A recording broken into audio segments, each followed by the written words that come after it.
Hello बच्चों, कैसे हैं आप सब। आशा करता हूँ आप सभी स्वस्थ होंगे। और आज हम लोग बात करने वाले हैं क्लास 10th की केमिस्ट्री के chapter acid basis and salts के टॉपिक सॉल्ट्स की।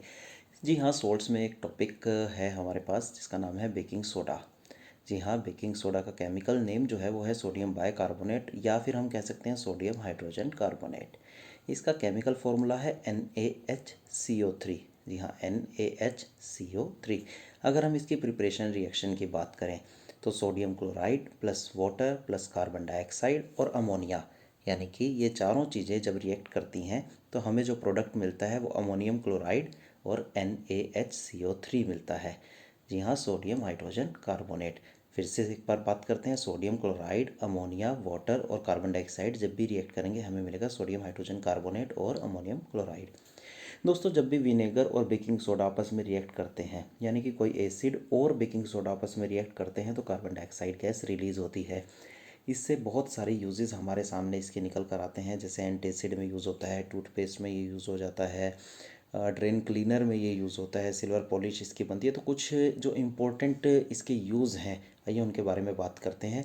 जैसे सबसे पहला, इसे हम लोग एंट एसिड के रूप में यूज़ करते हैं। तो एंट एसिड क्या होते हैं, नाम से ही पता लग रहा है, एंटी एसिड, यानी कि जो एसिड्स के अगेंस्ट हो। जब हम लोग कुछ स्पाइसी खा लेते हैं तो हमारे पेट में एसिडिटी की प्रॉब्लम हो जाती है, तो हम बेकिंग सोडा लेते हैं और उससे हमें रिलीफ मिलता है। क्योंकि बेकिंग सोडा और एसिड जब भी ये दोनों आपस में रिएक्शन करेंगे, कार्बन डाइऑक्साइड प्रोड्यूस होगी, सोडियम क्लोराइड बनेगा, और अगर मैं बात करूँ वाटर भी यहाँ पर रिलीज़ होता है, तो हमें एक रिलैक्सेशन मिलती है दोस्तों।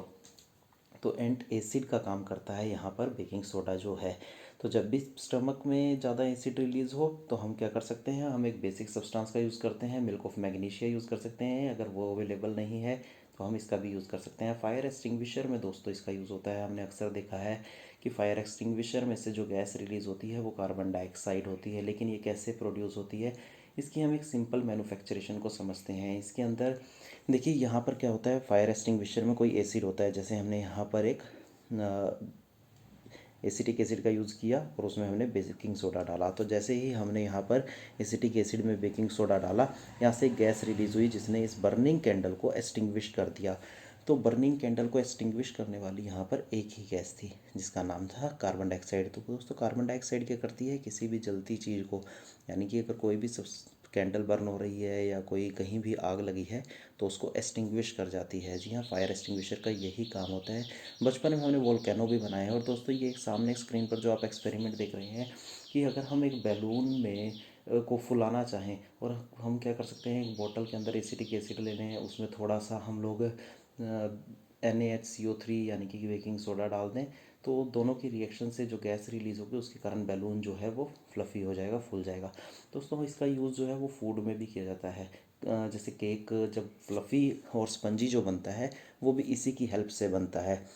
कभी कभी भी एग्ज़ाम में क्वेश्चन भी आता है कि एक बेकर था, उसने केक बनाया, वो फ्लफ़ी नहीं बना, वो स्पंजी नहीं बना, तो ऐसा क्या हुआ। तो दोस्तों, वो कई बार केक में, हमारा जो आंसर रहता है वो कह रहा था कि वो केक में बेकिंग सोडा डालना भूल गया था। तो अगर बेकिंग सोडा केक में नहीं डलेगा तो वो फ्लफ़ी और स्पंजी नहीं बनेगा।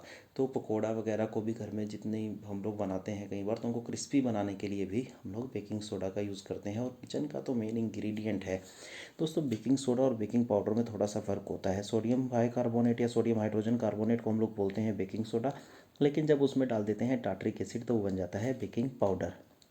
अगर हम बात करें तो बेकिंग सोडा को हम लोग यूज़ कर सकते हैं एसिडिक इंग्रेडिएंट्स के साथ, और बेकिंग पाउडर को हम लोग यूज़ करते हैं नॉन एसिडिक इंग्रेडिएंट्स के साथ, क्योंकि हमने इसमें टार्ट्रिक एसिड तो पहले से ही ऐड कर दिया था। तो दोस्तों, ये था टॉपिक हमारा बेकिंग सोडा।